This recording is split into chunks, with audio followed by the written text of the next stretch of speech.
আসসালামু আলাইকুম। দেশের রাজনীতিতে প্রতীক মানে একটা পরিচয়। পাতা, ধান, নৌকা, ঘোড়া প্রতীক দেখেই তো আমরা দল চিনে ফেলি, তাই না? আর আজ একটা নতুন প্রতীকের খবর এসেছে, শাপলাকলি। হ্যাঁ, ঠিক শুনেছেন, নির্বাচন কমিশনের অফিসিয়াল প্রতীক তালিকায় যুক্ত হয়েছে এই শাপলাকলি।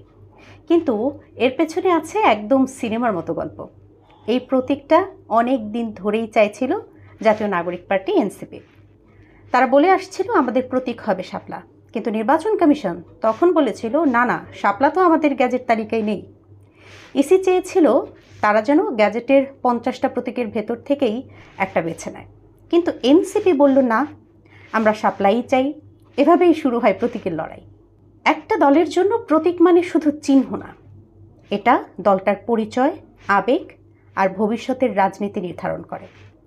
শাপলা মানে শান্তি, পরিচ্ছন্নতা আর বাংলাদেশের জাতীয় ফুলের প্রতীক।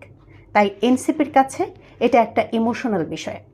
কিন্তু ইসি বলছিল এই প্রতীক তালিকায় না থাকলে তো আর দেয়া যায় না।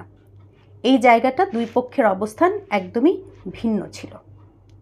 অবশেষে আজকে নির্বাচন কমিশন একটা প্রজ্ঞাপন জারি করেছে, যেখানে বলা হয়েছে শাপলাকলি এখন থেকে অফিসিয়ালি প্রতীক তালিকায় যুক্ত। মানে শাপলা নামটা ঠিকই থাকলো, তবে একটু টুইস্ট যোগ হলো আর কি, শাপলাকলি। একটু কৌশলীভাবে যেন দুই পক্ষের মুখ রক্ষা হলো। এনসিপির যুগ্ম সদস্য সচিব মুশফিকুস সালিহিন তিনি বলেছেন তারা বিষয়টা মাত্রই জেনেছেন। এখন তারা দলীয় ফোরামে বসে আলোচনা করবেন এই প্রতীক নেবেন কি নেবেন না। তবে তারা জানতে চান এই প্রতীকটা যুক্ত হলো কিভাবে, কোন প্রক্রিয়ায় এটা যুক্ত হলো, তা নিয়েও তারা নির্বাচন কমিশনের কাছে ব্যাখ্যা চাইবেন। মানে আনন্দের মধ্যেও প্রশ্ন রয়ে গেল।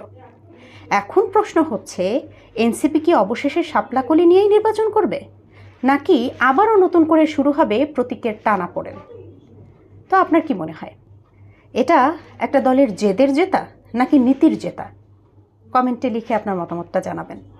আর মনে রাখবেন, রাজনীতি মানে শুধু ক্ষমতা নয়, এখানে প্রতীকও একটা শক্তিশালী ভাষা। ধন্যবাদ সবাইকে।